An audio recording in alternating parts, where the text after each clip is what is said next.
à tous et je vous souhaite une belle année malgré les circonstances. Vous avez bravé le delta, le omicron, le froid, le soir, la fatigue, un bon quotidien. Et donc je vous remercie bien évidemment les organisatrices de cette université populaire. Je suis très attaché à cette université populaire parce que j'habite dans le même bassin d'éducation que vous.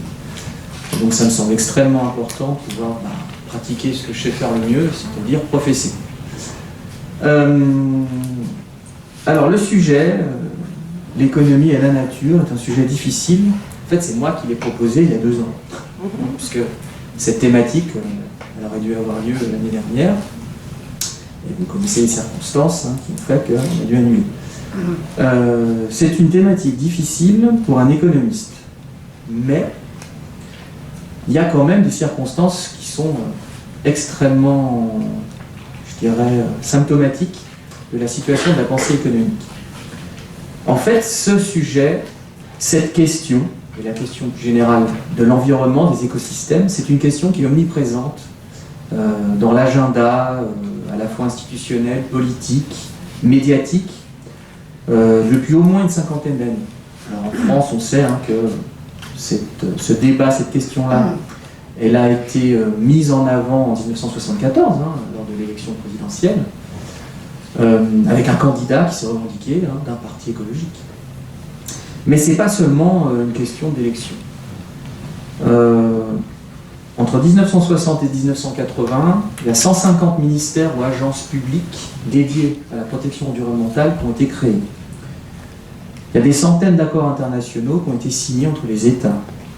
On a créé une nouvelle organisation internationale qui s'appelle le Programme des Nations Unies pour l'environnement, au début des années 70. On dénombre pas moins de 500 rapports de l'Organisation pour la coopération et le développement économique, l'OCDE, qui sont dédiés à cette question-là, et autant de rapports de la Banque mondiale qui sont dédiés à ces questions-là. Et bien, l'objet de la conférence ne sera pas de parler de tous ces rapports, et ne sera pas de parler des conséquences environnementales du capitalisme, on dirait de manière simple. Bon, on est tous capables de constater, dirons-nous, l'échec d'un certain nombre de dispositions, même s'il y a des réussites partielles. A priori, on peut nager dans la Seine. A priori, l'air à Londres est respirable, ce qui n'était pas le cas il y a encore 50 ans. Bon. Mais il y a quand même des questions qui se posent. Juste un chiffre. Les 30 prochaines années, nous allons produire et consommer autant de métal que nous en avons produit et consommé les 70 000 dernières. Voilà, ça, c'est un chiffre qu'on peut avoir en tête, qui est facile à avoir en tête. En 10 ans, les 10 dernières années, nous avons produit et consommé autant de plastique que nous en avons produit et consommé toutes les années avant, donc avant 2010. On a des conférences, ces conférences on les appelle des COP, pour conférences des parties, sur le changement climatique par exemple, qui sont très médiatisées, mais qui ne disent pas les principaux résultats. Alors, juste un exemple en chiffres ronds.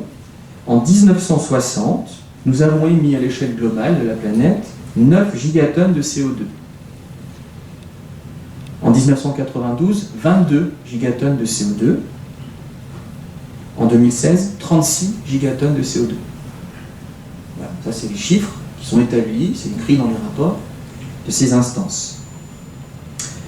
En 2019, donc avant la crise du coronavirus, qui a provoqué une baisse temporaire de 7% des émissions de gaz à effet de serre, on a quand même atteint 59 milliards de tonnes équivalent CO2, soit 69% de plus que celles qui ont été émises en 1990, qui sont la date de référence pour tous les accords environnementaux qui concernent la lutte contre le changement climatique. Bon, on est mal parti. Alors ça amène à un débat, un constat, une préoccupation. Cette préoccupation, elle est la suivante. Est-ce qu'on ne devrait pas renommer la période actuelle, d'un point de vue géologique, en anthropocène? C'est-à-dire une période où c'est l'homme et ses activités qui génèrent les modifications de l'évolution de la Terre. Alors ce thème, ce concept d'anthropocène, il est très récent, il date de 2002. C'est un géochimiste qui s'appelle Paul Crutzen qui l'a théorisé le premier. Et cette notion, elle est intéressante, mais je vous mets en garde. C'est une notion qui est un peu abstraite et qui est un peu globale. Elle traite l'humanité, disons, sans tenir compte des rapports sociaux, des rapports de domination, des rapports d'inégalité. Et je vais juste vous donner un exemple. Si on prend les émissions de gaz à effet de serre par habitant, alors le record du monde, c'est le Qatar, 21 tonnes équivalent CO2 par an, suivi des États-Unis, 14,5 tonnes, les Européens et les Chinois, c'est 7 tonnes, un Indien, c'est 1,8 tonnes, un Éthiopien, c'est 0,15 tonnes, et un habitant de la République du Congo, c'est 0,5 tonnes par habitant ou par an. Donc en fait, la responsabilité de la production de gaz à effet de serre nous incombe à nous, les pays riches et les populations qui consommons et produisons plus. Il faut quand même l'avoir en tête, si bien que certains considèrent qu'on devrait parler de capitalocène, c'est-à-dire un moment dans l'histoire géologique de la planète où une espèce, par son système économique, est capable d'avoir une influence majeure et décisive sur l'écosystème planétaire. Bien, vous savez quoi? Tout ce dont je vous parle, qui semble être, pour paraphraser une pétition célèbre, hein, l'affaire du siècle, tout ce dont je vous parle n'est pas une préoccupation des économistes aujourd'hui. Comment dire? Le pic des articles qui sont publiés sur les questions environnementales, c'est 1971.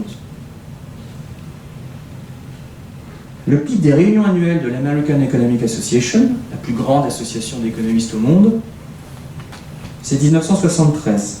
Le pic des soutenances de thèse, c'est 1975. Après, toutes les courbes, elles baissent. En valeur absolue, entre 1970 et 1980, par exemple, seulement 60 thèses de doctorat vont être soutenues, dans tous les États-Unis, sur ces questions-là. Sur 77 000 articles publiés dans les 10 plus grandes revues d'économie au monde, 60 articles seulement concernent les questions du changement climatique, c'est-à-dire 0,07% des articles publiés. La plus grande revue d'économie du monde, qui s'appelle le Quarterly Journal of Economics, a publié 0 article sur les questions du changement climatique.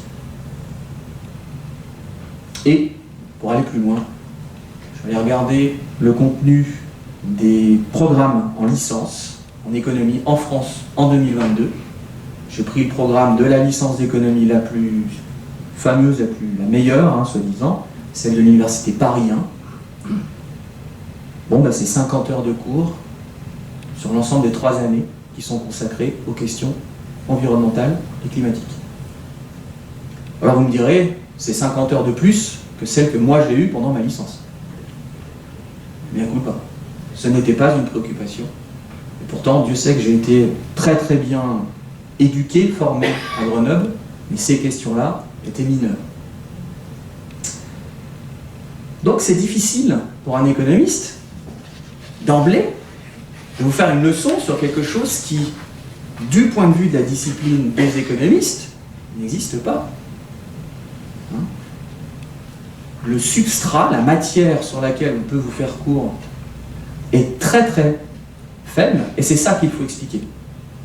Pourquoi il y a une telle dissonance entre ce qu'on est en train de vivre, hein, grosso modo, on se rend bien compte qu'on ne va pas laisser une planète dans un état si reluisant pour nos enfants et petits-enfants, et ce que disent les économistes des liens entre la nature et l'économie.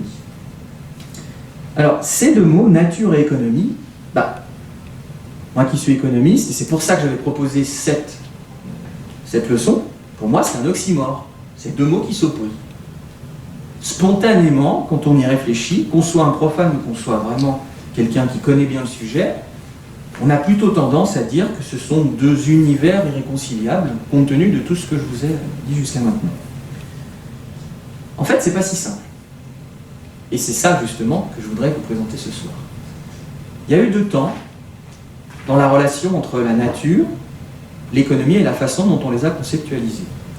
Le premier temps, qui dure à peu près 3 siècles, qu'on va commencer au XVIIIe, XVIIe siècle, c'est un temps où on va progressivement évacuer la question de la nature de l'analyse économique. Alors qu'en fait, initialement, c'est la même chose. Vous allez voir, c'est très surprenant. Et puis, il y a un deuxième temps, à partir du XXe siècle, où on invente la discipline académique qu'on appelle aujourd'hui l'écologie. Et progressivement, la science économique va chercher à se réapproprier la question de l'écologie, mais dans une forme très particulière. Elle va chercher à marchandiser la nature pour la sauver. Et donc évidemment, c'est la question centrale de la leçon. Peut-on marchandiser la nature pour la sauver? Toute la question. Et évidemment, il y a des contre-tendances. Évidemment, il y a une histoire longue qui est faite de plein de péripéties. Évidemment, en une heure, je ne vais pas avoir le temps de tout vous présenter. Simplement, il y a un énième paradoxe dans le paradoxe. C'est qu'aujourd'hui, à qui demande-t-on des solutions, si ce n'est aux économistes? Ça, c'est un vrai paradoxe. C'est souvent l'économiste qui est l'expert dans les questions qui sont liées aux solutions. Bon. Donc, on va commencer cette petite histoire. Et je pense qu'il n'est pas faux, il n'est pas inutile de dire que finalement, entre la nature et l'économie, pendant presque 3 siècles, c'est l'histoire d'un divorce presque entièrement assumé. Presque entièrement. Vous allez voir, il y a quelques exceptions, mais elles sont très mineures. Alors, premier élément, la nature, ou plus exactement la pensée économique, a été dénaturalisée pendant plusieurs siècles. Au XVIIIe siècle, il y a un mot qui est inventé en français, plus exactement un concept, c'est le concept d'économie de la nature. C'est un concept qui est utilisé par des naturalistes.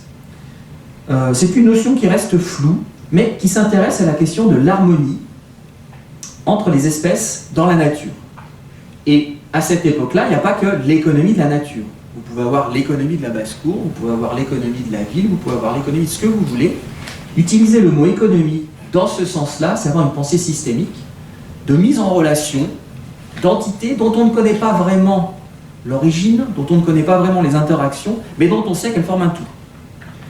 Avec un lien évidemment très puissant avec la religion, avec l'idée qu'il y a une main là-dessus qui expliquerait, en tout cas, qui rendrait intelligible toutes ces interactions entre elles. Alors vous avez par exemple celui qui invente le mot économie de la nature, qui s'appelle Carl von Linné.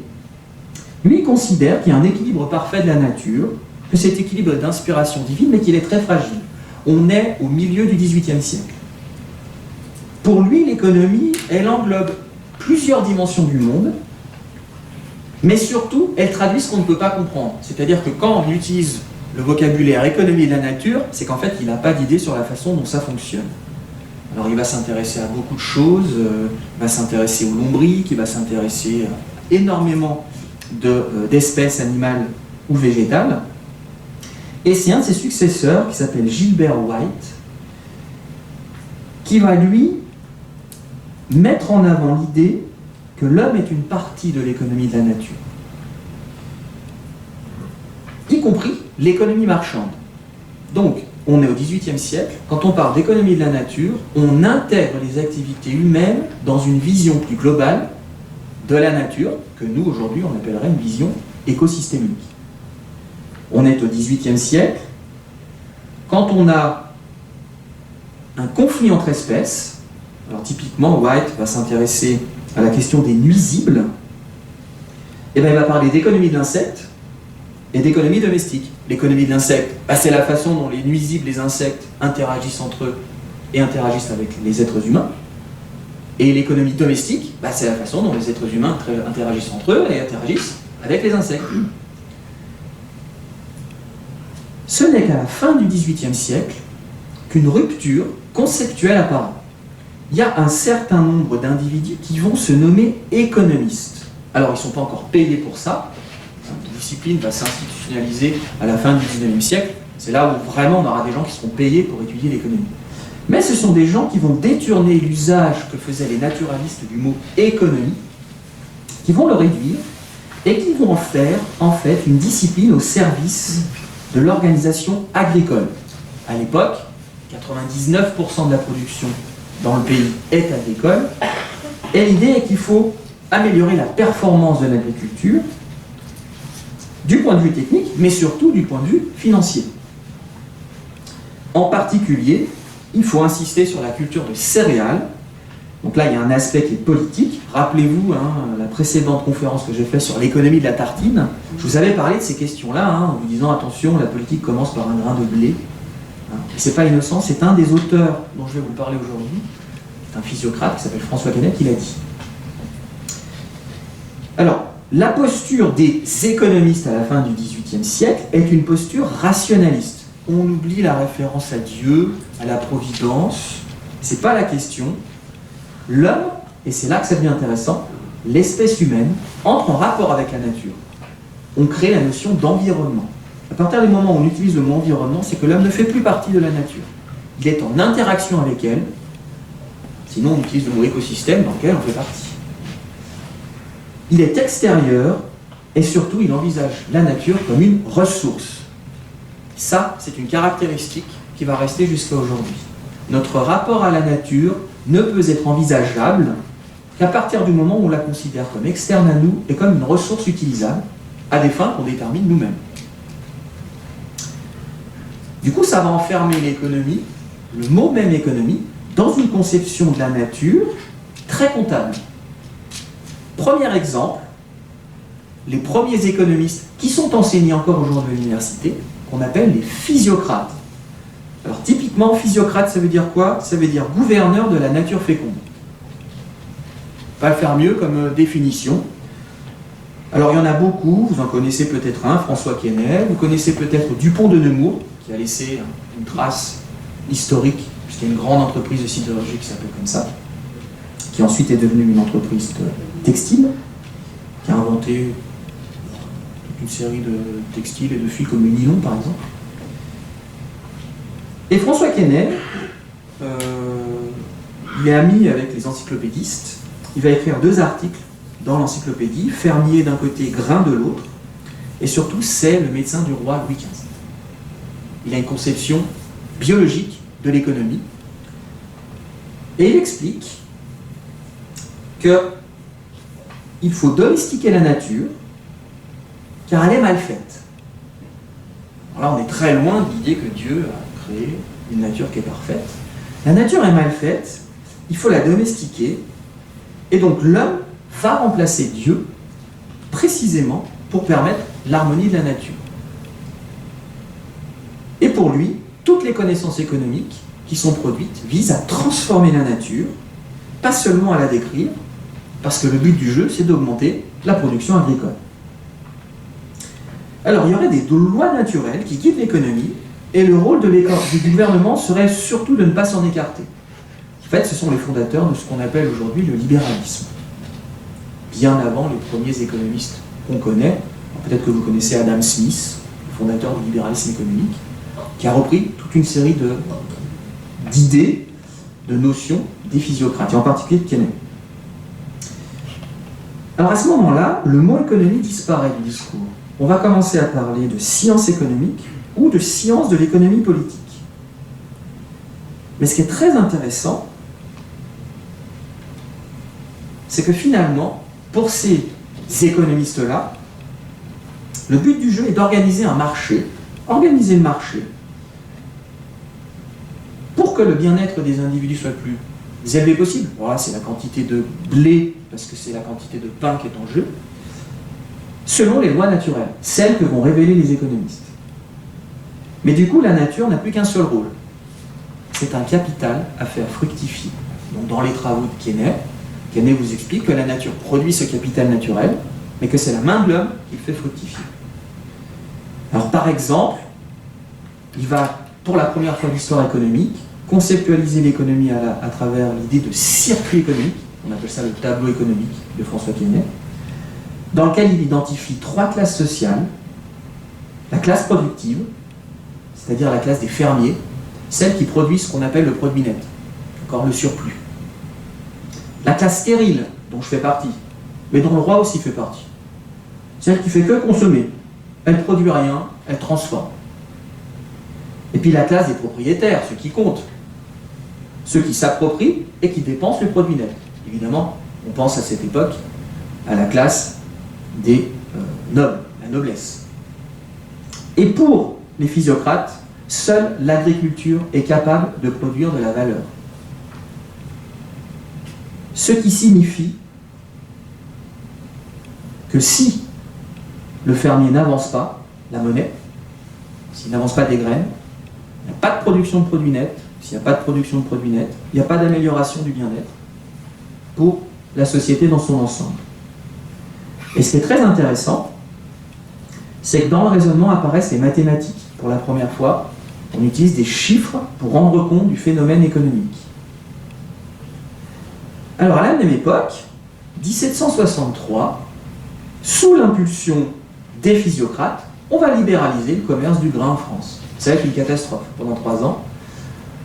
Alors pourquoi? Parce qu'à un moment donné, des gens spéculent et que le prix du grain augmente et que quand on va à la pompe à essence... Ah non, faut pas que je dise ça, parce que c'est pas bien. Mais très vite, évidemment, le monarque va revenir en arrière. Tout cela, je vous l'ai déjà expliqué. Alors, quelques décennies plus tard, on est en 1789, puisque la richesse des nations, elle est quasiment contemporaine de la Révolution française. Adam Smith, le père fondateur de l'économie politique classique, va reprendre une partie de ses travaux et ça va déboucher sur une doctrine assez intéressante. Beaucoup des contemporains de Smith, notamment un autre des pères fondateurs de la pensée classique qui s'appelle Thomas Malthus, excusez-moi, il va nous expliquer que seul ce qui se compte peut être de la richesse. Un paysage ne peut pas être générateur de richesse parce que ça ne se compte pas. D'accord ? Ça aussi, c'est une dimension importante de la pensée économique qui va aboutir à la fin du XIXe siècle à une idée très forte. Tout ce qui n'est pas comptabilisable n'est pas dans le champ de la science économique. Donc on a un réductionnisme encore plus fort de la conception qu'on a de l'économie. Mais, par un jeu bizarre, le marché devient nature. Quand vous lisez Adam Smith, quand vous lisez La richesse des nations, Adam Smith vous parle de prix naturel. Bizarre, hein ? Il y a une naturalisation de la pensée économique au sens où on cherche des lois de la nature derrière les régularités qu'on peut observer ou qu'on peut théoriser en faisant du marché quelque chose de naturel. Alors, un exemple que je peux vous donner, c'est la loi de population de Malthus. Malthus nous explique qu'au grand banquet de la nature, tout le monde n'a pas sa place. 1799, le bouquin s'appelle Le principe de population. En passant, si vous l'avez dans votre armoire ou dans votre grange ou dans votre cave, sachez que c'est le livre le plus cher du monde. Évidemment, la version 1799. Alors, on dit au grand banquet de la nature, tout le monde n'a pas sa place. Évidemment, les riches, ils ont assez d'argent pour payer à manger. Mais les pauvres, ils sont trop pauvres. Alors, qu'est-ce qui se passe? Quand il y a trop de pauvres, les salaires baissent, parce qu'il y a un prix naturel du travail, qui fait que quand il y a trop de travailleurs sur le marché du travail, le salaire baisse. Comme le salaire baisse, les individus, ils n'ont plus assez de monnaie pour s'acheter à manger, et surtout pour acheter à manger à leurs enfants.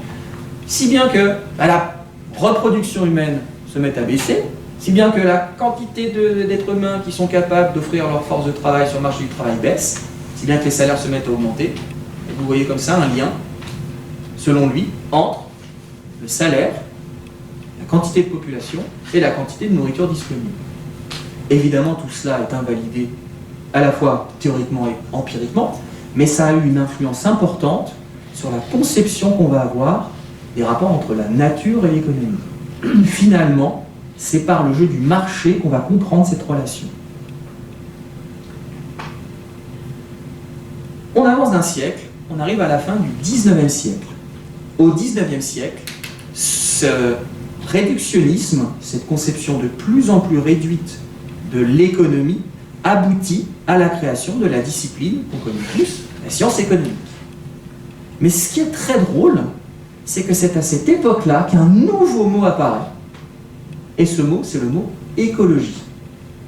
Comme par hasard, en réaction à ce réductionnisme qu'ont eu les économistes en voulant penser l'économie de la nature uniquement à travers le prisme du marché d'un côté, principe opératoire, et à travers le prisme du nombre de l'autre.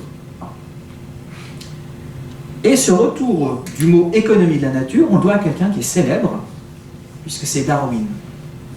C'est Darwin qui utilise ces mots-là, mais dans une conception qui n'est pas une conception théologique. Le problème de Darwin, ce n'est pas Dieu, ce n'est pas l'harmonie. Le problème de Darwin, c'est l'évolution des espèces, c'est le temps, le fait que le temps existe, c'est l'incertitude, c'est l'inattendu, c'est tout ce qui n'est pas l'ordre en fait.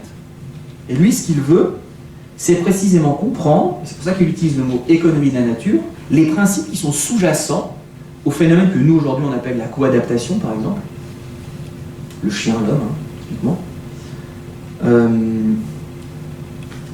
L'idée étant que l'homme est en interaction avec toutes les autres espèces vivantes sur la planète. Donc en fait, ça ressemble curieusement à l'économie de la nature initiale. Simplement, on a enlevé la question religieuse, théologique, dans cette description du monde vivant. Mais ce qui est encore plus drôle, plus étrange, c'est que le vocabulaire que va utiliser Darwin est un vocabulaire qu'il emprunte à l'économie, à la science économique. Darwin va parler de concurrence, de capital héréditaire, d'optimisation. C'est écrit, noir sur blanc, dans les textes de Darwin. Et donc là, on a des idées qui sont centrées sur la sélection naturelle, sur le développement de facultés, d'organes spécifiques, qui vont être activés dans des contextes environnementaux particuliers, et qui vont permettre justement la reproduction d'un certain nombre d'espèces. Mais dans le même temps, on décrit ce processus-là en utilisant le vocabulaire de l'économiste. Deuxième élément intéressant chez Darwin, c'est que l'homme a la capacité de modifier partiellement ce processus de sélection naturelle, d'hérédité, via la domestication, d'un côté, et via l'interaction qu'il a avec toute une série d'animaux, les commensaux, ceux qui mangent la même chose que lui. Et donc il considère que l'homme a une responsabilité, l'humanité a une responsabilité qu'aujourd'hui nous, on voit de manière négative. Alors, tout le monde sait ce que c'est que le darwinisme social, l'idée que seuls les plus forts peuvent survivre dans une société d'individus. Ça, c'est ce qu'on doit à un économiste qui s'appelle Herbert Spencer, par exemple. On est à la fin du 19e siècle. Mais on a aussi évidemment toutes les théories eugénistes qui refont surface de temps à autre, hélas, sur ces questions-là. Alors, tous les naturalistes après Darwin, ils vont abandonner le mot économie, précisément. Ils vont l'abandonner et ils vont lui préférer celui d'écologie. Mais c'est une scission qui est bizarre. C'est une scission qui est forcée, puisque économie de la nature veut dire écologie, initialement. Et c'est une scission qui est incohérente. Alors pourquoi? Bon, d'abord, ce mot écologie. Ce mot écologie, il semblerait qu'il ait été inventé en 1866, finalement très récemment, par un biologiste qui s'appelle Ernst Haeckel, même s'il y a d'autres utilisations du mot écologie auparavant. Et donc il le construit à la même mode que le mot économie. Oikos, la maison, l'habitat, logos, le discours. Bref, la science de l'habitat. Et dans son premier ouvrage, il désigne l'écologie comme la science des relations des organismes avec le monde environnant, c'est-à-dire, dans un sens large, la science des conditions d'existence. Bon, ça ressemble beaucoup à l'économie de la nature un siècle plus tôt. Mais ce qui est très surprenant, c'est que cette définition de l'écologie fait de l'écologie l'opposé frontal de l'économie. Alors qu'auparavant, finalement, l'économie de la nature englobe à la fois la question du marché, des activités économiques telles qu'on les entend nous aujourd'hui, et les interactions entre les activités humaines et les autres espèces. Cette fois-ci, après avoir déformé la notion d'économie pendant plus d'un siècle, on envisage un concept, celui d'écologie, qui est forgé sur l'idée qu'il y a une opposition entre les interactions entre les espèces, la nature et les activités humaines, comme s'ils étaient irréconciliables. Et dans cette vision-là, des écologistes, l'homme devient un colonisateur de la nature. Donc on a un retournement, mais ce retournement, c'est une forme de capitulation intellectuelle. On ne revient pas au concept initial d'économie qui englobe ces questions écologiques et économiques. Et c'est précisément à ce moment-là où l'économie que nous connaissons aujourd'hui, l'économie des livres d'économie, l'économie des grands discours qu'on va avoir soit par des grands chefs d'entreprise, soit par des profs, soit par des chefs d'État, et bien c'est le moment où elle s'institue au niveau académique, qu'elle se répand dans les universités, qu'elle se répand dans la presse, qu'elle se répand dans la haute administration, sous une forme très particulière, qu'on nomme l'économie néoclassique. Cette conception-là du monde économique est très particulière, puisqu'elle est définie de la manière suivante. C'est toutes les activités qui se rapportent à des choix individuels d'utilisation de ressources rares susceptibles d'avoir des usages alternatifs. Qu'est-ce que ça veut dire? Ça veut dire que c'est une économie de moyens. On détermine scientifiquement l'intendance des activités capitalistes. J'ai des ressources rares, je peux les utiliser dans plusieurs usages alternatifs. Quel est le meilleur usage de ces ressources rares? Voilà ce qui est devenu, à la fin du XIXe siècle, la science économique, totalement déconnectée de la nature. Totalement. Vous pouvez trouver des livres entiers qui parlent d'économie sans aborder une seule fois la question des ressources à la disposition des individus, de leur interaction, des déchets, en totale déconnexion avec le monde vivant et avec la nature. Du coup, il devient nécessaire de développer une écologie, une science écologique. Et encore une fois, très particulier, cette science de l'écologie, elle va se développer, mais elle va se développer à la fois pour mieux connaître la nature, mais surtout pour mieux l'exploiter. C'est à partir de ce moment-là qu'on a des fondations d'entreprises qui financent des travaux pour mieux comprendre la nature et ensuite mieux l'exploiter. Donc c'est très paradoxal. Le premier point, c'est que économie de la nature, initialement, ne forme pas un oxymore. L'économie englobe toutes les dimensions, à la fois la dimension environnementale et la dimension institutionnelle, sociale, et les relations entre les êtres humains, leur organisation économique et l'environnement. Progressivement, le vocabulaire va se spécialiser et ne restera du mot économie que la dimension marchande. Alors vous me direz, qu'est-ce que ça va avoir comme impact sur la science économique? Eh bien l'impact, il est très simple. Cette question est très peu étudiée. Elle est très peu étudiée, mais depuis une cinquantaine d'années, et surtout depuis une trentaine d'années, est apparue une sous-discipline dans la science économique qui s'appelle l'économie écologique. Très intéressant.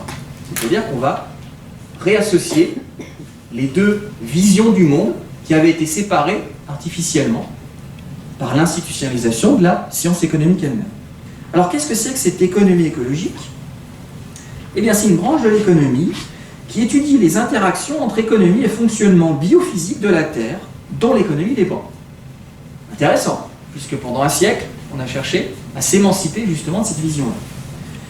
Alors il y a très peu de travaux, mais je voudrais quand même vous présenter quelques éléments qui sont liés à ça, parce qu'ils sont très intéressants, et ils disent des choses justement sur l'essentiel pour aujourd'hui. Quelles sont les solutions? Je pense qu'il faut éteindre vos micros. Il y en a un qui est allumé ici. Ah, là-bas. Il est encore allumé. Ah, merci. Voilà. Alors d'abord, cette branche, l'économie écologique, elle a quelques, on va dire, précurseurs. Il y a une gestation. Alors il y a une gestation parmi les économistes eux-mêmes, puis il y a une gestation parmi les écologues eux-mêmes. Alors par exemple, du côté des économistes, vous avez des économistes standards, des économistes néoclassiques, qui au début du XXe siècle, et même à la fin du XIXe siècle, commencent à réfléchir à ce qu'on appelle nous aujourd'hui une économie des ressources naturelles. Alors il y en a un qui est célèbre, qui s'appelle Jevons, Stanley Jevons, qui est un des pères fondateurs de l'école néoclassique d'ailleurs, qui va mettre en avant un effet particulier qu'on appelle l'effet rebond ou l'effet Jevons, que tout le monde vit au quotidien. Il suffit qu'une technologie soit moins énergivore pour que la quantité d'énergie consommée augmente. Très paradoxal. C'est moins énergivore, on devrait en économiser. Oui, mais comme c'est moins énergivore, ça coûte beaucoup moins cher. Comme ça coûte beaucoup moins cher, on en consomme beaucoup plus. On vit ça du point de vue individuel. Bon, typiquement, quand on va rénover notre maison et qu'on va chercher à améliorer son efficacité énergétique, comme par hasard, la température dans la maison augmente. Elle devrait se stabiliser, la température. Maintenant, elle augmente. C'est-à-dire qu'on dépense autant, on consacre la même part de budget à l'énergie, voire on dépense un peu plus, parce qu'on sait que ça ne part pas, justement, en dehors de la maison. Bon. Alors cet effet-là, c'est ce qui explique souvent, d'ailleurs, les échecs des politiques environnementales. C'est-à-dire qu'on ne se rend pas compte qu'en cherchant à être plus efficace, finalement, on incite les acteurs indirectement à consommer plus d'énergie. Alors, il y a d'autres économistes standards qui vont s'intéresser à ces questions, qui vont même fonder une branche qu'on appelle l'économie dite du bien-être. Alors, c'est un auteur qui s'appelle Pigou, on est dans les années 30, et lui, il va fonder une conception de l'économie, disons, il va s'intéresser aux défaillances du marché. Il va fonder le concept d'externalité. L'idée qu'il y a certains... disons que le bien-être d'un individu peut être affecté par des opérations marchandes, des transactions, sans que ça apparaisse dans le prix. Alors, classiquement, il y a des externalités positives. Quand un apiculteur va mettre ses ruches à côté des vergers, eh bien, le rendement des pommiers augmente. Vous voyez, ils n'ont pas signé de contrat entre eux. A l'inverse, il y a des externalités négatives. Forcément, quand vous allez produire des gaz à effet de serre, vous allez dégrader la qualité environnementale. Vous allez polluer. Et Pigou va mettre en avant un principe très simple, que vous connaissez toutes et tous, qui s'appelle le principe pollueur-payeur, qui est l'idée qu'il faut taxer les activités qui génèrent des externalités négatives et qu'il faut subventionner les activités qui génèrent des externalités positives. Alors c'est intéressant, ça pose un problème. Ça veut dire qu'il existe une pollution optimale. Si vous taxez une activité, ça veut dire que vous ne la réduirez pas à zéro, par définition. On y reviendra. Il y a un niveau de pollution optimale. Je peux vous dire même le niveau de réchauffement climatique optimal qui a été élaboré. On y reviendra.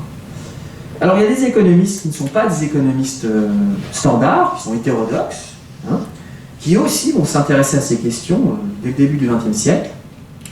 Par exemple, il y en a un qui s'appelle Thorstein Veblen. Veblen est très connu, c'est le premier qui a théorisé la mode. Et il a commis un bouquin qui s'appelle Théorie de la classe de loisirs en 1899, dans lequel il explique qu'aux États-Unis, depuis 1850, on mange à sa faim quand on a un job.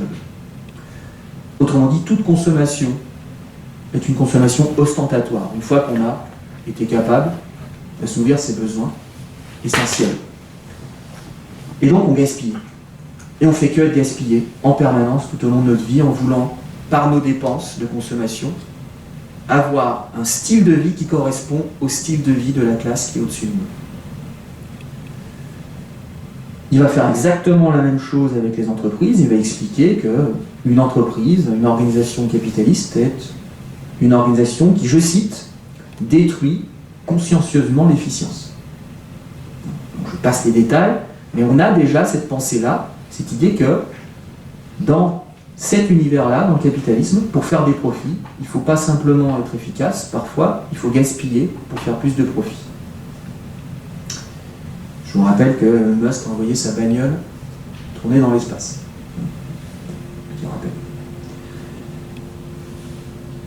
Alors on a aussi des économistes, notamment dans les années 60, qui vont commencer à s'intéresser à ce que font les physiciens. Et par exemple, qui vont utiliser les lois de la thermodynamique pour essayer de rendre compte des phénomènes en question. Alors il y en a un qui est connu, qui s'appelle Nicolas Georgescu-Roegen, qui va expliquer un truc très simple. Dans un monde fini où on subit la loi de l'entropie, il y a deux principes dans la thermodynamique, il y a la conservation de l'énergie, c'est-à-dire dans un système fermé, par définition, la quantité initiale d'énergie, elle est toujours la même, c'est juste qu'elle est transformée. Rien ne se perd, rien ne se crée, tout se transforme, c'est ça.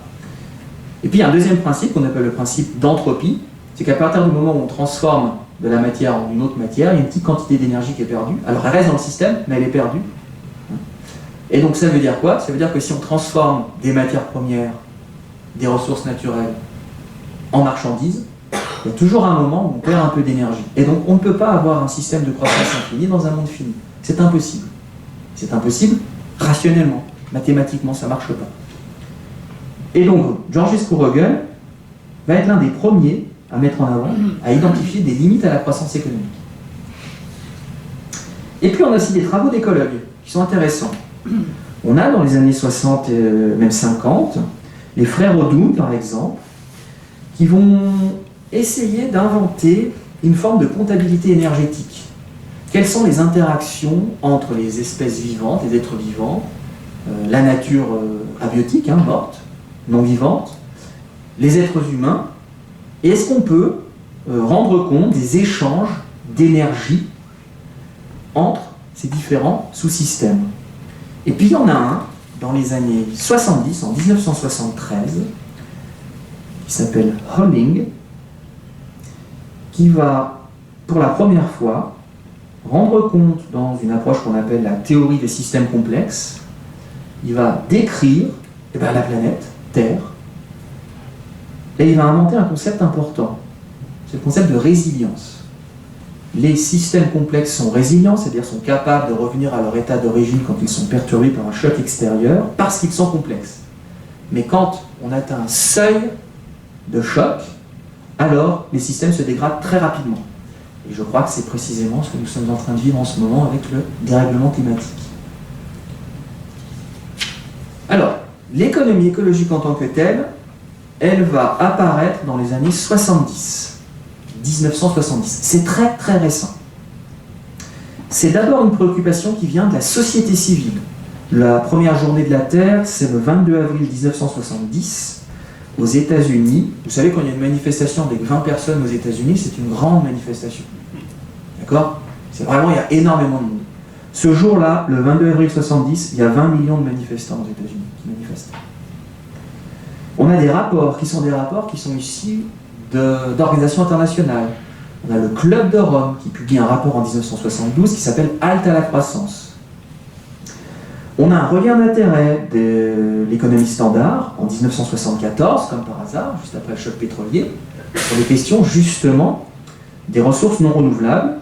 Et il y a une série d'articles célèbres dans une revue qui s'appelle Review of Economic Studies, qui va permettre de fonder un concept que vous connaissez toutes et tous, qui s'appelle le concept de soutenabilité. Et puis, à la fin des années 80, en 1988 seulement, il y a une International Society for Ecological Economics qui apparaît et qui produit pour la première fois une revue qui existe encore aujourd'hui, qui est une revue très importante dans le domaine, qui s'appelle Ecological Economics. En fait, c'est une des rares revues dédiées à ces questions-là. Il y a plus d'une centaine de revues en économie, de revues académiques. Il y en a vraiment une seule qui est dédiée à ces questions. Alors, quels grands concepts vont apporter ces économistes écologiques? Le premier, je vous en ai déjà parlé, c'est le concept de soutenabilité. Il y a un rapport en 1986 qui s'appelle le rapport Brundtland, qui invente le concept de développement durable ou soutenable, et qui dit, c'est simple, un développement soutenable, c'est un développement qui répond aux besoins du présent, sans compromettre la capacité des générations futures à répondre aux leurs. Et là, vous avez deux visions, parce que vous avez deux grandes branches de l'économie écologique. Vous avez ceux qui disent, finalement, si on fait l'hypothèse que le capital naturel, encore faut-il que ça existe, on en reparlera, peut être remplacé par du capital technique, on est capable de maintenir une soutenabilité de l'activité économique si on a une quantité même minimale de capital naturel. Alors cette vision-là, on appelle ça la soutenabilité faible. C'est l'idée que grâce au progrès technique, on pourra, quoi qu'il arrive, maintenir la soutenabilité, c'est-à-dire la capacité à garantir le même niveau de bien-être aux générations futures qu'aujourd'hui. Et donc derrière cette idée-là, il y a l'idée que la nature est un substitut du capital technique, de la technologie elle-même. Et puis vous avez ceux qui disent, comme Armand Daly, qui est vraiment le fer de lance de cette pensée en économie écologique, il dit non, ça ne marche pas, la soutenabilité ne peut être que forte. En fait, on ne peut pas substituer la nature avec du capital technique. La qualité de l'air qu'on respire, à moins qu'on ait tous une bouteille à oxygène à un moment donné, ça va être compliqué, vous voyez, hein. On voit bien ce qui se passe avec le masque, hein. C'est quand même mieux quand on respire sans masque, hein, non? Bon. Et donc, pour ces économistes-là, on ne peut pas remplacer le capital naturel par du capital productif. Les actifs environnementaux n'ont pas été créés par l'homme. Il est impossible que l'homme soit en mesure de les remplacer.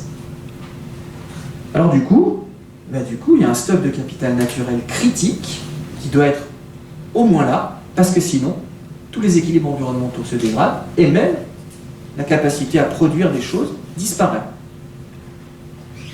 Et ce capital critique, il va le définir comme tous les éléments fournis par la nature dont les générations futures ne sauraient se passer, afin de préserver ce qu'on va nommer plus tard les services écosystémiques. J'y reviendrai. Alors, petit bilan d'étape. On a, pendant plus d'un siècle, à partir du XVIIIe siècle, une pensée économique qui progressivement s'émancipe, évacue la question de la nature, pour se concentrer sur l'économie marchande, sur une forme de conception du monde économique qui est centrée sur la possibilité de compter, sur le nombre, le chiffre, et qui n'envisage l'économie qu'à partir du prisme du marché. Je le fais à grands traits, c'est un peu plus complexe que ça quand même, faut pas déconner, mais c'est quand même l'idée. Une forme de sur-simplification de la notion d'économie. Et puis de l'autre, on a l'apparition d'un nouveau concept, le concept d'écologie, qui en fait reprend pour l'essentiel les principales idées qui étaient à l'intérieur même de la notion d'économie de la nature.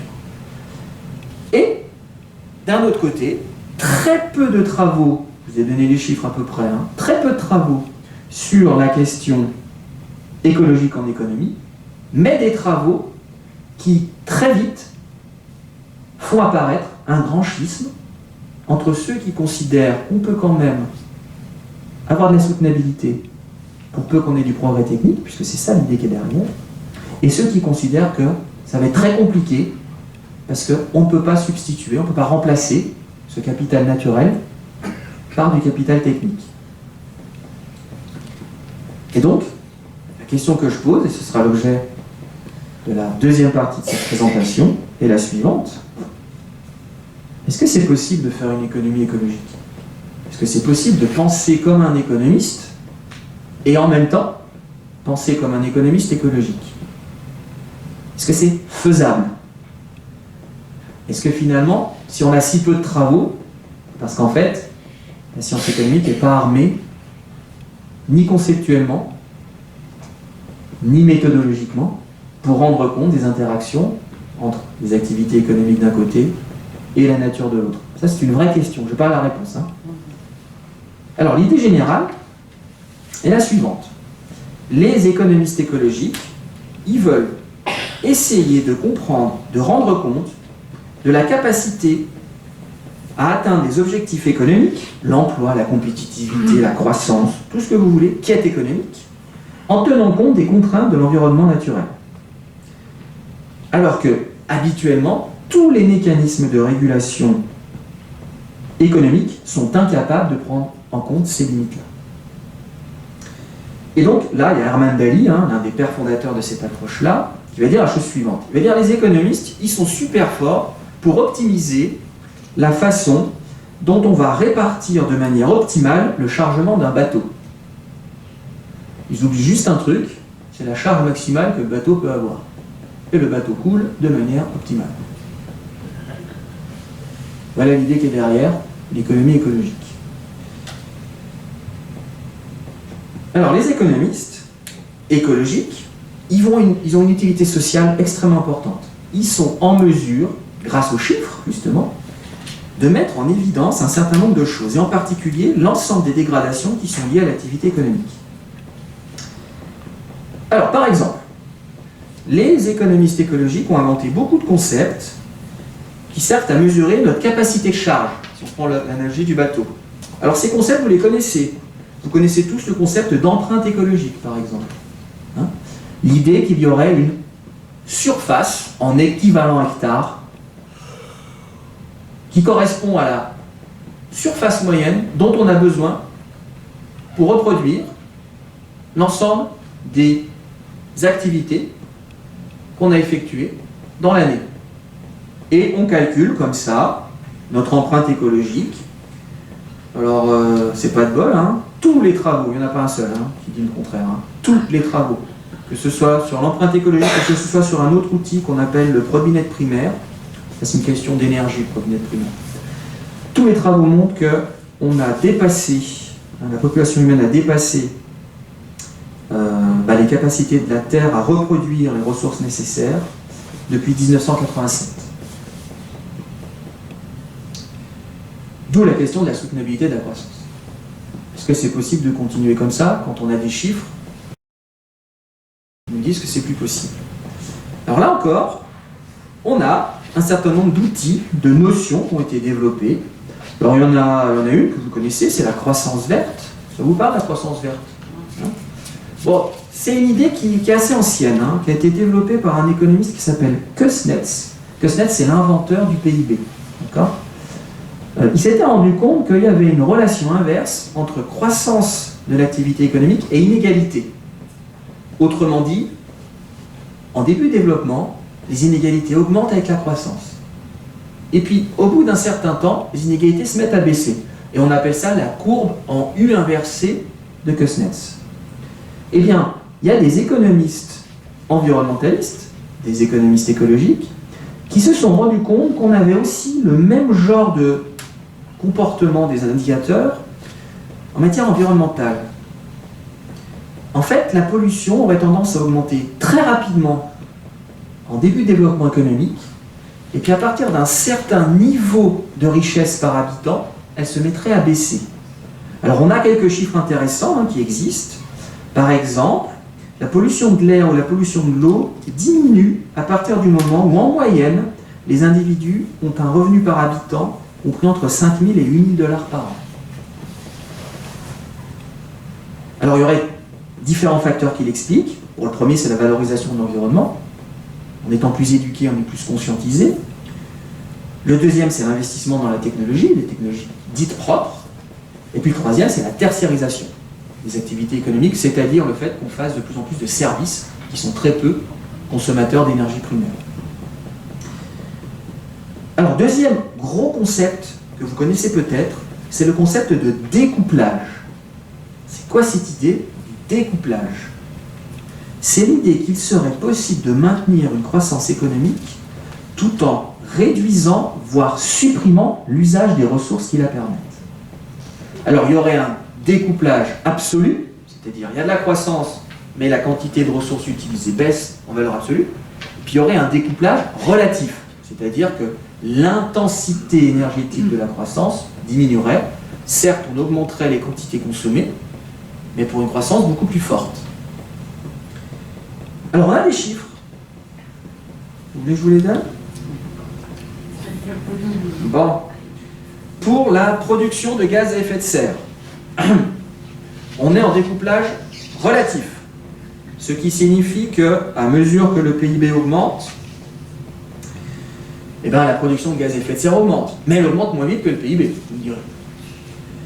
Alors, petit cocorico, la France est en découplage absolu sur cette question, puisqu'entre 1990 et 2019, les émissions de GES ont baissé de 20% en France. Ça ne marche pas pour l'empreinte carbone. Bah oui, on va chercher nos ressources chez les autres. À un moment donné, c'est de la surface. Alors, si on calcule en termes d'empreinte, justement, il y a des choses intéressantes, mais ces choses intéressantes ont tendance à prouver que pour les pays les plus riches, on a un recouplage. Autrement dit, l'empreinte écologique augmente plus rapidement que la croissance. Aïe, pas sympa. Et puis si on s'intéresse à la vitesse, bon, admettons qu'on ait un découplage relatif, même un découplage absolu, sera-t-il suffisant par rapport aux limites planétaires? Bon là, je cite le Haut Conseil pour le climat, hein, dans son dernier rapport de 2020. Donc le Haut Conseil pour le climat, hein, c'est une institution française. Hein. Il est improbable d'obtenir des réductions d'émissions de gaz à effet de serre suffisantes à court terme en ne comptant que sur un découplage des émissions et du PIB. Il est nécessaire de compléter de telles mesures par des mesures de sobriété. Ah, bah ça tombe bien, j'ai le concept qui va avec. Ce concept, c'est le concept de décroissance. Encore une fois, des économistes se sont intéressés à ces questions. Et surtout en France, parce qu'on a une double influence intellectuelle. Vous avez dans les années 70 des écologues hein, qui font de l'écologie politique. Peut-être que vous les connaissez, André Gors, Ivan Illich, ça vous parle? Serge Latouche, plus récemment. C'est des gens qui vont construire une critique du capitalisme fondée sur l'inutilité du productivisme.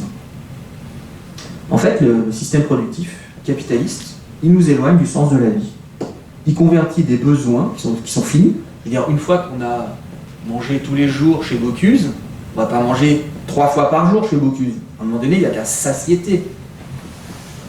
En quoi? En désir. Et les désirs sont toujours infinis. C'est bien le problème. Alors, cela nous est imposé par plein de choses, mais surtout par le rapport salarial et la dette. C'est-à-dire, on s'endette pour s'acheter une maison, ce qui nous incite à offrir notre force de travail dans des entreprises qui produisent des marchandises qui sont inutiles.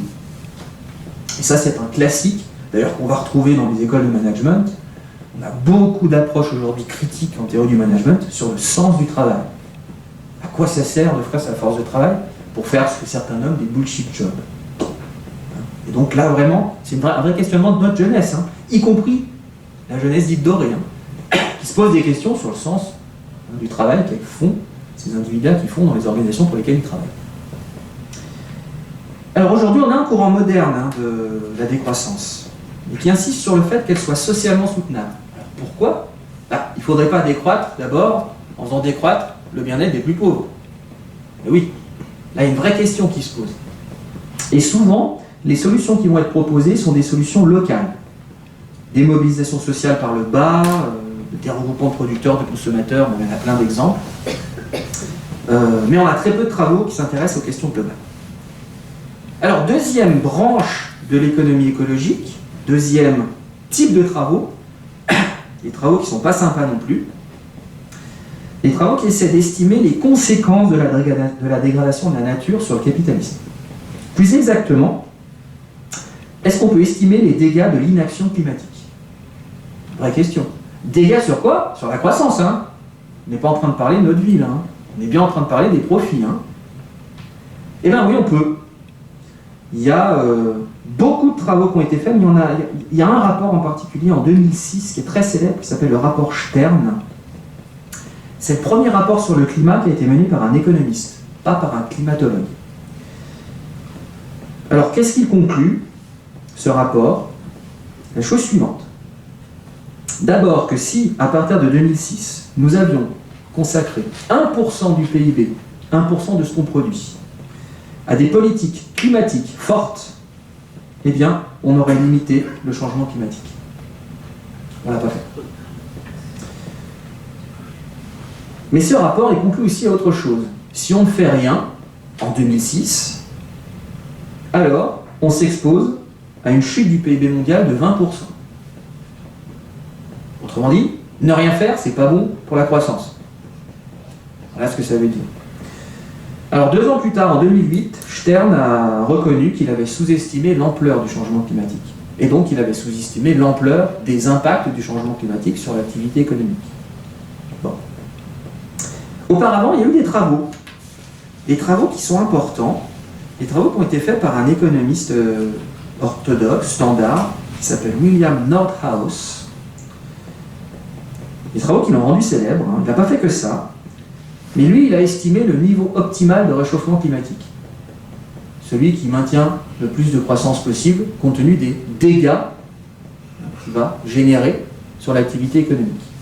Et Nordhaus estime ce réchauffement optimal à 3,5 degrés à la fin du siècle. Alors, si le climat se réchauffe à 3,5 degrés de plus à la fin du XXIe siècle, il n'y a plus d'agriculture jusqu'à Paris. C'est plus possible. D'accord? On est dans un climat aride jusqu'à Paris. Donc ça va être compliqué. Et c'est ça, le réchauffement optimal pour ces gens-là. Plus exactement, voilà ce qu'il nous dit. Si on a un réchauffement de 3 degrés, on aurait une perte de PIB mondial de seulement 2,1%. Il faudrait 6 degrés de hausse moyenne des températures sur la planète. 6 degrés, on est dans une poêle à frire. Hein, pour qu'on ait un impact d'à peine 8%.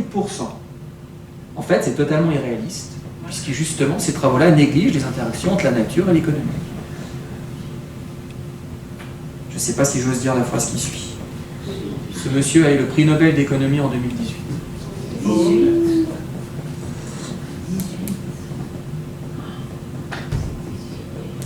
Que vous dire? Alors attention, il y a un prix qui existe, le prix Baldwin, qui est un prix justement qui récompense les travaux d'écologie économique, d'accord? Ou d'économie écologique, dont tout le monde se contrefiche puisqu'on n'en parle jamais.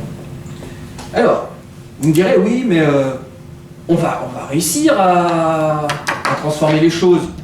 On va investir dans la décarbonisation, on va faire ce qu'il faut. Enfin, je veux dire, on a des centaines de milliards d'euros qui sont investis chaque année là-dedans, non? Bref, on a une stratégie bas carbone. On va y arriver. Oui, mais quel sera l'impact sur la croissance? Ah ben ça tombe bien, les économistes ils vous disent des choses là-dessus.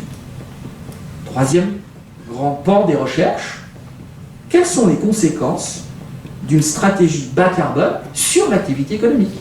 Ah oui, par définition, on va devoir mettre en place des normes, il y aura des taxes, il y a des choses qui seront interdites, autorisées, etc. Et donc si on respecte les engagements qu'on a pris dans les différentes COP, en particulier la 21, qui vise à limiter le réchauffement climatique à 2 degrés, la trajectoire actuelle c'est plutôt 2,5. Hein. 2,5 ça va piquer déjà. Qu'est-ce qui va se passer? Et bien là on a un nouveau concept qui est à la base de ce qu'on appelle la finance verte.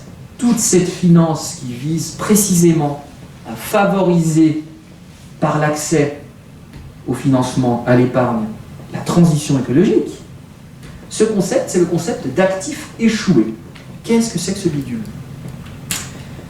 C'est une idée très simple. Toute politique de transition bas carbone va avoir pour effet de rendre obsolète, inutile, un certain nombre d'actifs financiers. Si vous avez acheté dans un puits de pétrole, c'est pas de chance pour vous. Hein. Et donc c'est un risque pour le financier. Il faut qu'il en tienne compte. C'est un risque de dévalorisation du capital. Donc un actif qui subirait ces dépréciations, soit imprévues, soit prématurées, du fait de la transition bas carbone, il va être qualifié d'actif échoué. Vous allez me dire, mais alors combien? À combien on estime les pertes si jamais on y arrive à cette transition bas carbone? Ben voilà ce que disent les économistes. Ils disent qu'il va y avoir beaucoup de pertes. Mais pas un peu, hein, beaucoup. Pour les industries d'extraction fossile, par exemple pour le pétrole, on sait aujourd'hui que si on fait la stratégie bas carbone qui correspond à la COP21, c'est-à-dire un réchauffement à 2 degrés, il y a 33% des réserves de pétrole qui sont touchées, 49% des réserves de gaz et 82% des réserves de charbon. Donc si on veut limiter la température, le réchauffement à 2 degrés, je répète, 82% des réserves de charbon sont inutilisables. Autrement dit, on a trop de pétrole, on a trop de charbon, on a trop de gaz. Et pourtant, encore aujourd'hui, il y a des entreprises qui investissent dans les réserves de pétrole, dans les réserves de gaz, dans les réserves de charbon. Et donc on doit s'attendre à une chose très simple, c'est que ces actifs-là, si la transition bas carbone aboutit, deviennent des actifs échoués. C'est-à-dire des pertes gigantesques pour un certain nombre d'individus qui ont confié leur épargne à leurs banquiers, sans bien faire, hein, épargne se retrouvant à financer ces projets-là. Évidemment, les travaux s'intéressent aussi à tous les effets en chaîne. Bah, évidemment, les entreprises les technologies qu'utilisent ces énergies fossiles seraient aussi impactées. Tout ça pour dire que les économistes sont capables d'évaluer ce que coûterait la stratégie bas carbone. Mais il y a un problème, tout petit problème. C'est qu'en réalité, ça ne coûtera rien aux industries fossiles. Pour une raison très simple, c'est qu'il existe des traités internationaux qui garantissent aux producteurs d'énergie fossile précisément contre le fait que leurs actifs échouent, qu'ils deviennent des actifs échoués. Il y a un traité qui s'appelle le traité sur la charte de l'énergie, qui est un traité international qui a été ratifié par la France et qui protège, article 10 de ce traité, toute perte en capital pour les industries extractives fossiles. Donc en fait, les économistes, quand ils calculent l'impact de la stratégie bas carbone, ils ne sont même pas capables de tenir compte des règles du jeu qui sont dans les secteurs en question. Vous voyez ? Ça pose question. Alors ça veut dire quoi ? Ça veut dire en fait que le risque de la transition bas carbone, il sera supporté par le contribuable. C'est ça que ça signifie. Et donc ça veut dire que c'est pas... Si on est dans une situation, disons, difficile financièrement au niveau des États, ça veut dire qu'on va peut-être pas être incité à investir dans la transition bas carbone. Ça va jusque-là ? Ouais, c'est pas sympa, je sais. C'est comme ça. Alors, les économistes écologiques, ils ont une deuxième casquette. Ils sont là aussi pour aider à la décision. Ils sont là aussi, et c'est la dernière partie j'ai pris du temps, de la conférence, ils sont là aussi pour essayer de guider le choix en termes de politique publique. Et là, le constat est le suivant. On sait que soit le réchauffement climatique provoquera des dégâts, soit la stratégie bas carbone provoquera des dégâts aussi, et on se pose la question de la façon dont on peut agir en vue de limiter ces dégâts. Et bien ce qui est surprenant, c'est que depuis les années 80, là encore, les travaux ont une logique particulière qui s'oriente plutôt vers une conception marchande de la nature. Par exemple, on a créé des marchés de droit à polluer, qui sont négociables. Comme si le marché, donc c'est le protocole de Kyoto, comme si le marché pouvait résoudre les problèmes du marché. C'est très intéressant comme façon d'envisager les solutions.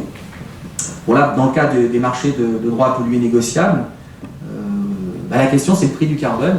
Tout a été fait pour que le prix du carbone soit le plus faible possible, et donc les industriels ont toujours intérêt à polluer. En fait. Voilà. Mais il y a un marché des droits à polluer.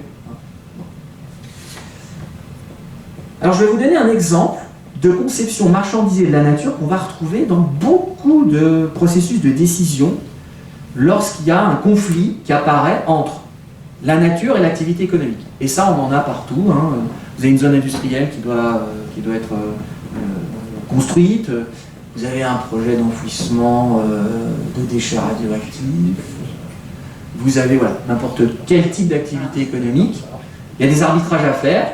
Comment faire ? La réponse est toute simple aux économistes, y compris les économistes écologiques.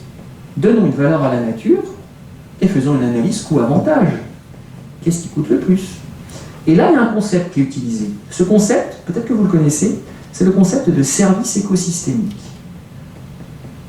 L'idée que la nature a une valeur, c'est un capital, parce qu'elle produit des choses que nous ne sommes pas capables de produire. Et elle les produit pour nous. Alors ce concept de service écosystémique, il est assez ancien. En gros, il va commencer à apparaître dans les années 70.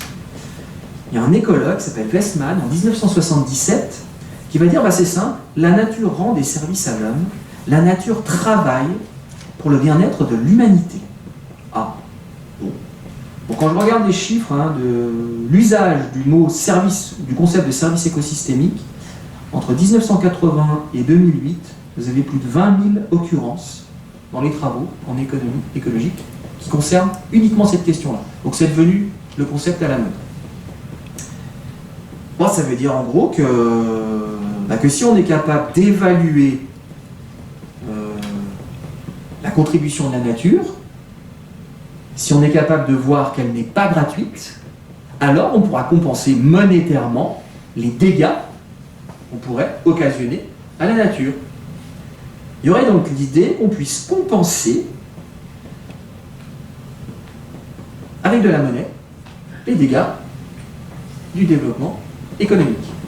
Et il y a des travaux dès les années 90 qui vont chercher à évaluer ces services, puisque la nature génère des services. Alors ces services, il y en a plein, je vais y revenir, mais combien ça vaut, quoi? Premiers travaux, 1997, à l'échelle mondiale, les services écosystémiques équivaudraient à 1,8 fois le PIB mondial. Bon. En 2009, il y a une étude célèbre qui a essayé de voir les abeilles, les services qu'elles nous rendent, combien ça vaut. Alors la pollinisation, pour l'année 2005, est évaluée à 153 milliards de dollars, soit 9,5% de la valeur économique totale de l'agriculture mondiale. C'est pas rien. Alors oui, ça veut dire que ça sert à quelque chose, la nature, quand même. On est content. Ça aurait pu être pire. Alors si les abeilles disparaissaient, le coût total est estimé entre 200 et 300 milliards de dollars. Bon, intéressant. Au milieu des années 2000, ça devient tellement à la mode que l'ONU prend sous son aile cette question-là et met en place une évaluation des écosystèmes pour le millénaire. C'est une organisation internationale dont je vous parle. Et cette organisation, elle va identifier 4 types de services écosystémiques que nous fournit la biodiversité. La nature nous approvisionne, évidemment, il faut manger, il faut boire, il faut des fibres pour le textile, etc. La nature nous régule, pollinisation des cultures, fertilité des sols, protection contre les inondations. La nature nous offre des services culturels. On va se promener en forêt. Et la nature, offre des services de support ou d'auto-entretien. Alors évidemment, ça permet de former du pétrole, il faut un peu de temps quand même. Ou ça fait de la photosynthèse. Bref, ces services, on va les quantifier.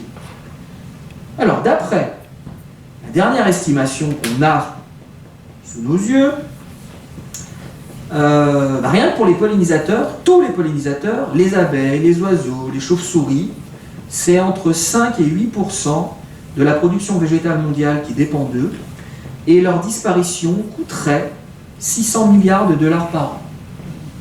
C'est pas beaucoup, Le PIB mondial, c'est plus de 80 000 milliards de dollars. Ça vaut quelque chose, mais pas beaucoup. Alors j'ai plein de chiffres sympas. Vous voulez savoir combien, par exemple, combien vaut, je vous en donne un sympa, la régulation du climat. Alors pour les océans, en flux annuel, en dollars par hectare, ça vaut 65 dollars. Vous voyez? Alors qu'est-ce que j'ai d'autre? Les services d'approvisionnement liés aux océans, c'est 8 dollars, pas beaucoup par an. Par contre, les récifs coralliens, eux, c'est 21 528 dollars, très précis, 28, pas 27, qu'ils fournissent. Bon, vous voyez bien, c'est très bizarre comme conception du monde. Alors ce qui est encore plus bizarre, c'est l'idée qu'il faudrait compenser ces pertes de services écosystémiques en mettant en place des systèmes de paiement. C'est-à-dire qu'il y a des dispositifs de régulation qui ont été mis en place par la ville de New York, par le Costa Rica, par les sociétés Vittel, par exemple. Si vous utilisez un service écosystémique qui est fourni gratuitement par la nature, le but du jeu est de payer ceux qui potentiellement pourraient les dégrader. Par exemple, les sociétés de Vittel, elles ont demandé à tout le bassin versant, les 5000 hectares dans lesquels les eaux de Vittel vont nourrir la nappe phréatique, elles ont demandé aux agriculteurs d'y aller un peu moins fort avec les pesticides, vous voyez, ou avec les nitrates, histoire d'éviter qu'on dépasse les normes qu'on devrait normalement avoir dans les bouteilles d'eau minérale. Et évidemment, il y a des controverses. Bon, la plus importante, vous l'aurez compris, c'est est-ce que c'est possible d'évaluer monétairement la nature? C'est un peu bizarre quand même comme conception. Et puis il y a surtout la plus grosse critique qui est formée par beaucoup d'économistes écologiques. Alors ils sont beaucoup, ils sont quelques dizaines. C'est le fait qu'en fait, même si vous postulez qu'il existe un capital naturel, jusqu'à preuve de contraire, c'est encore aujourd'hui plus rentable d'investir ailleurs que dans le capital naturel. C'est pas rentable en fait la nature. Et donc conceptualiser la nature, la quantifier avec de la monnaie, c'est en fait justifier économiquement sa destruction. C'est ça la grande critique qui est faite par tous ceux qui considèrent qu'on ne peut pas marchandiser la nature comme ça. Parce que si on le fait, on s'autorise sa destruction. C'est un vrai problème qui est derrière et qui n'est pas un problème d'économie là par contre. Alors tout ceci est classique, on le connaissait déjà. En fait, la nature, à travers par exemple la terre, a été déjà marchandisée. Dès le XVIIe siècle, en Angleterre, on a le mouvement des enclosures en fait. Aujourd'hui, on a la brevetabilité du vivant. Tout ça, c'est une volonté de marchandiser la nature en fait. Et donc il n'est pas étonnant que des économistes utilisent les outils qu'ils ont à leur disposition, en fait, quand ils raisonnent sur la nature et les liens que la nature a avec l'économie, eh bien, plutôt tendance à penser d'abord et avant tout qu'elle est marchandisable. Alors le risque, évidemment, c'est l'étape d'après. Une fois que la nature a été marchandisée, c'est qu'on construise des marchés. Puis qu'une fois qu'on a construit des marchés, c'est qu'on échange des choses qui sont liées à la nature. Et puis une fois qu'on a des actifs qu'on peut échanger sur les marchés, c'est qu'on spécule, c'est-à-dire qu'on financiarise la nature. Et ce risque-là, on l'a vu par exemple quand on a élaboré les marchés de droit à polluer et qu'on a essayé de mettre en avant un prix du carbone. Ok, bon, vous l'aurez compris, je vais conclure là-dessus. L'économie, c'est une science lugubre, c'est pas moi qui le dis, c'est un économiste célèbre qui s'appelle Thomas Carlyle, au XIXe siècle. Il dit que c'est une dismal science. C'est une science lugubre parce que là, pour le coup, la relation entre l'économie et la nature n'est pas si évidente que ça. Mais quand même, je voudrais conclure par deux choses. D'abord, il y a des bonnes nouvelles. 1 milliardaire toutes les 26 heures, quand même. C'est une bonne nouvelle, ça, non? Non? Les dividendes n'ont jamais été aussi élevés l'année dernière, en pleine pandémie. Ça, c'est des bonnes nouvelles. Bon, non.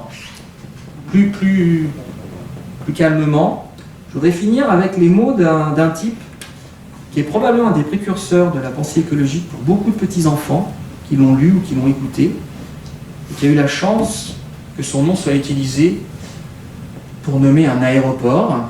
Vous voyez tout de suite la contradiction. Alors voilà ce qu'il écrit dans un bouquin qui s'appelle Le Petit Prince. Très intéressant.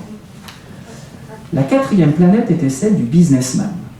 Cet homme était si occupé qu'il ne leva même pas la tête à l'arrivée du Petit Prince. « Bonjour, lui dit celui-ci. Votre cigarette est éteinte. 3 et 2 font 5, 5 et 7, 12, 12 et 3, 15. Bonjour. 15 et 7, 22, 22 et 6, 28.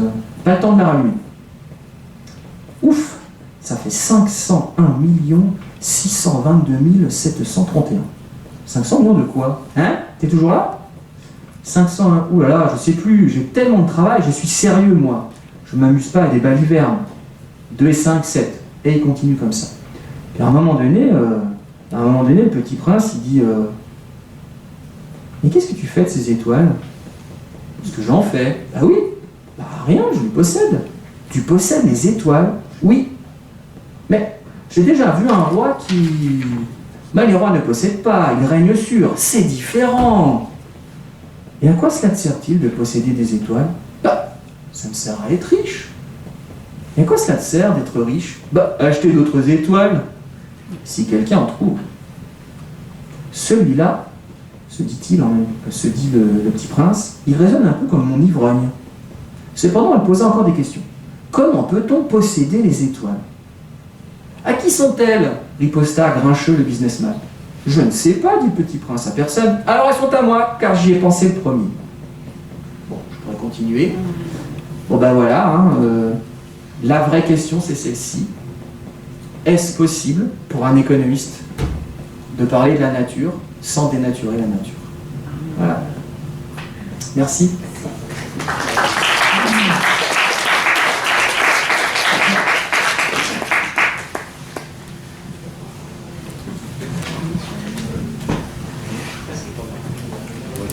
Est-ce que vous avez des questions? Ah oui. Bon, j'ai beaucoup lu, j'ai beaucoup appris. C'était un challenge, hein, c'est pas simple, vous l'aurez compris pour un économiste, de parler de ces questions-là. Bon, je suis tombé sur deux petits bouquins intéressants. Alors, il y en a un d'Alain Delno qui s'appelle L'économie de la nature, qui fait toute l'histoire justement de cette notion, économie de la nature, et qui décrit très bien le processus de disparition des préoccupations naturelles dans les analyses de l'économie. Et donc, de perte de sens, du sens initial, et comme par hasard, le mot écologie apparaît justement en réaction à ces questions-là. Et puis il y en a un autre qui s'appelle L'économie écologique de Douai et Plumcock, qui est très bien foutu, puisqu'il raconte cette belle histoire de l'économie écologique, d'où ça vient, quels sont les grands débats. Il y en a beaucoup. Le principal, je vous l'ai dit, c'est le débat sur la question suivante: est-ce qu'on peut remplacer si facilement le capital naturel?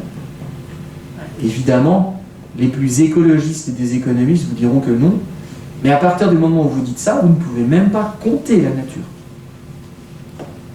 Impossible. Vous voyez? Et donc, vous avez toute une partie des économistes, je ne vais pas insister sur cette dimension-là, qui sont des pragmatistes et qui disent qu'il faut quand même pouvoir parler aux décideurs politiques avec ses propres mots. Et que donc, la fin justifiant les moyens, eh bien, on va compter le capital naturel pour préserver la nature. Voilà la grande difficulté à laquelle on est confronté.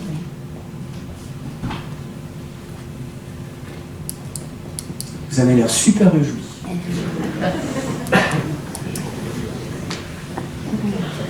C'est déprimant, c'est ça?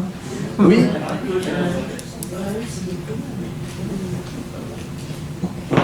Oui, un peu provocateur, je voulais vous demander si vous n'aviez pas honte d'être économiste. Ah oui? Et puis, oui. J'ai une pensée pour Bernard Maris, qui était... j'ai lu pas mal de choses, et qui, en plus d'être économiste et de trouver que les économistes étaient des imposteurs, donc lui, il l'était, avait un côté philosophique qui permet de comprendre et de faire passer à plus vite. Moi, j'ai une question à vous poser concernant un concept dont vous n'avez pas parlé, mais qui est le concept de bien commun. Mm-hmm. Et comment on pourrait... Alors, toute la partie économie dont vous avez développé, c'est quand même de l'économie qui est quand même rattachée à un système capitaliste, je dirais même néolibéral, parce que ça dépasse à outrance ce que pouvait être le libéralisme. Et comment on pourrait rattacher ça avec et essayer de redonner un petit peu de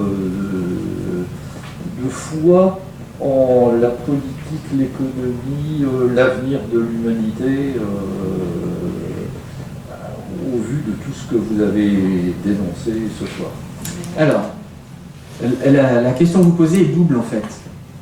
Je ne vais pas parler des, entre guillemets, solutions, réponses, parce qu'évidemment, il y a beaucoup des travaux des économistes écologiques les plus critiques, qui précisément critiquent tout ce dont je vais parler aujourd'hui, mais les travaux d'économie écologique sont extrêmement minoritaires, et parmi ces travaux-là, les travaux dont je vous parle, on appelle ça la socio-économie écologique, sont minoritaires. Donc on parle de minorité parmi la minorité. Bon. Mais effectivement, ces travaux-là sur les communs sont intéressants. Alors c'est une économiste qui s'appelle Elinor Ostrom, qui elle aussi a eu le prix en l'honneur d'Alfred Nobel de la Banque de Suède. C'est pas un prix Nobel, c'est pas un vrai. C'est une usurpation, le prix Nobel d'économie. Donc il faut avoir en tête ça aussi. Qui elle a beaucoup travaillé sur la notion de commun. Alors pourquoi je vous disais que cette question était double? Parce que la notion de commun, c'est l'idée qu'on peut raisonnablement, dans une société sans État ou sans autorité supérieure aux acteurs qui consomment un commun, une marchandise qui est consommée avec plusieurs usages, on peut raisonnablement organiser d'abord la préservation de cette ressource-là et ensuite son exploitation de manière rationnelle en construisant des systèmes de réglementation qui permettent ça, des stratifications de droits. Alors c'est super intéressant parce que c'est vraiment la branche aujourd'hui qui est la plus, on va dire, féconde dans la matière. Et cette façon d'envisager l'exploitation de la nature, pour dire simplement, alors je prends l'exemple, je sais pas, d'une rivière, hein, pour exploiter une rivière, il y a ceux qui boivent l'eau de la rivière, un peu tout le monde quand même, il y a ceux qui font du rafting sur la rivière, il y a ceux qui pêchent. Évidemment, vous n'allez pas pouvoir pêcher en même temps qu'il y a un type qui fait du rafting. Hein. Là, on a des conflits d'usage qui apparaissent. Et imaginez que cette situation-là existe sans qu'il y ait le garde forestier pour réguler tout ça. Comment faire, hein? C'est ça l'idée de commun. Alors ça va à l'encontre même du néolibéralisme, qui en passant. Le néolibéralisme, c'est une idéologie où l'État est fort. C'est lui qui organise par le marché l'allocation des ressources. Mais ça va plus loin. En fait, derrière l'idée de service écosystémique, il y a l'idée qu'on pourrait, avec un chiffre, justifier, légitimer des décisions publiques lorsqu'il y a un conflit environnemental. Et donc c'est un outil de légitimation, le service écosystémique. D'un côté, on va dire, voilà ce que coûte à la nature la dégradation liée à l'activité économique humaine, et de l'autre, voilà comment on va le compenser. D'une certaine façon, si on est capable de plus compenser que ce que ça coûte, alors tout le monde est gagnant. Mais ça, c'est un processus de légitimation. L'autre processus de légitimation, c'est précisément le commun, c'est-à-dire l'idée que on va dire les communautés humaines se réapproprient les choix en matière d'usage des ressources qu'elles ont à leur disposition. Et on a plein d'exemples qui sont liés à ça. Alors, c'est des exemples qui ne sont peut-être pas liés exclusivement à la nature, mais par exemple, la façon dont Wikipédia a été créé correspond beaucoup à la façon dont Elinor Ostrom a pensé les communs. Ostrom, elle s'est dit, pour que ça marche, il faut qu'on ait certaines aptitudes mentales, sociales particulières. Et elle s'est rendue compte d'un truc très bizarre. Il faut que dans une société, pour que la gestion des communs fonctionne, il faut que dans une communauté humaine, il y ait des individus très particuliers qui soient prêts à sacrifier leur propre bien-être. Comment ? En menaçant ceux qui sont les égoïstes de faire baisser leurs propres revenus. Ça s'appelle un restituteur fort.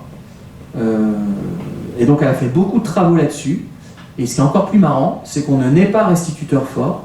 Les stratégies dites de tit for tat, œil pour œil, dent pour dent, c'est l'idée. En fait, on devient restituteur fort. À partir du moment où on est conscientisé, on a besoin de préserver le commun, on a besoin d'organiser la façon dont on exploite le commun, et bien vous avez toujours des individus qui vont avoir ces stratégies-là. D'ailleurs, par exemple, moi je recommande à mes étudiants d'être comme ça quand ils font leurs travaux de groupe. Il y a toujours le suiveur, il y a toujours celui qui veut plus bosser, il y a toujours celui qui veut rien faire. Et je dis à ceux qui sont entre les deux, faites-vous violence, mais dites à ceux qui veulent rien faire que s'ils font rien, la note ce sera 0 parce que personne ne fera rien. Ça, c'est une stratégie tit for tat, c'est une gestion commune de la ressource, le temps de travail de l'étudiant, pour faire quoi ? Pour produire des connaissances communes.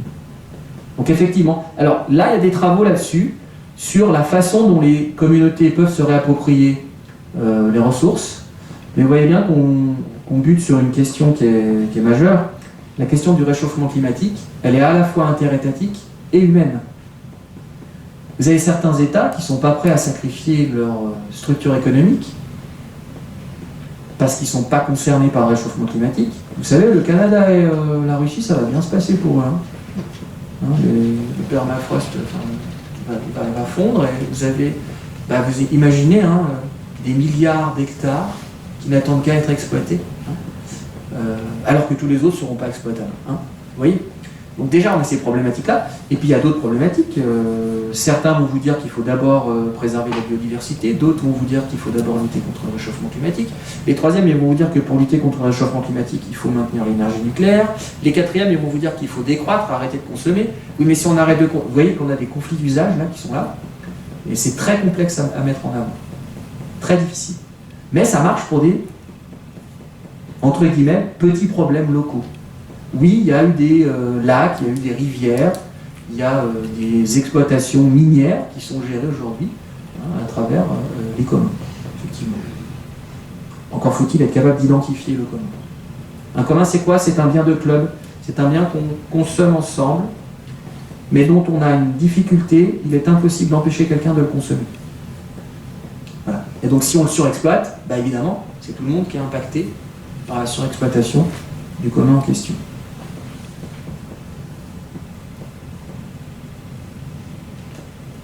Mais elle a eu le prix Nobel, quand même. En 2008.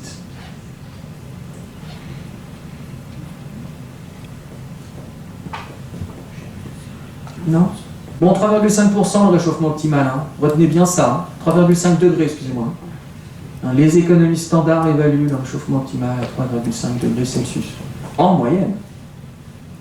Donc on est à 15 degrés au Groenland, et puis voilà, c'est ça l'idée.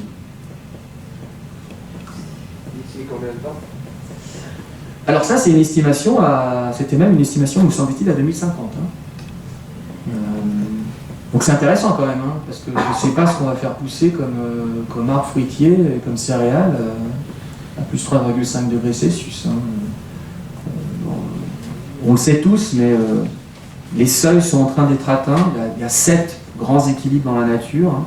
Ils sont tous en train d'être atteints, et en fait, la nature, le système, qui est très complexe, il va retrouver un équilibre, hein, évidemment, mais cet équilibre, il va passer par une dégradation de nos conditions de vie, en fait. Et c'est maintenant que ça se passe. Et là, ça se passe très rapidement. On atteint aujourd'hui des niveaux de réchauffement qu'on avait imaginés en 2050. Aujourd'hui. Et c'est irréversible, il ne faut pas rêver. Hein.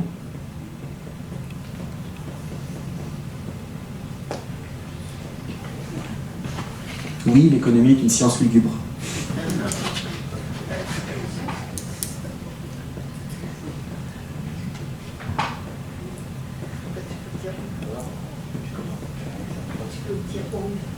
Est-ce que l'économie est une science du coup? Ah non, absolument pas. L'économie n'a jamais été une science. Ah non. Alors évidemment, ceux qui vous disent ça, en général, sont des économistes hétérodoxes. C'est des gens qui savent que les économies sont des biais cognitifs, que la rationalité de l'humanité, c'est ne tenir compte que de la moitié de notre cerveau. Nous sommes en partie irrationnels. Et c'est surtout des gens qui vont vous dire que la surprise, ça existe, que l'incertitude, ça existe, et que tout ne se réduit pas au marché et aux marchands et aux comptables. Qu'il y a des institutions, qu'il y a de l'histoire, enfin bref, je vous passe les détails. Dans l'approche économique standard, le temps n'existe pas. Mais c'est de la science, vous savez. Il y a des mathématiques.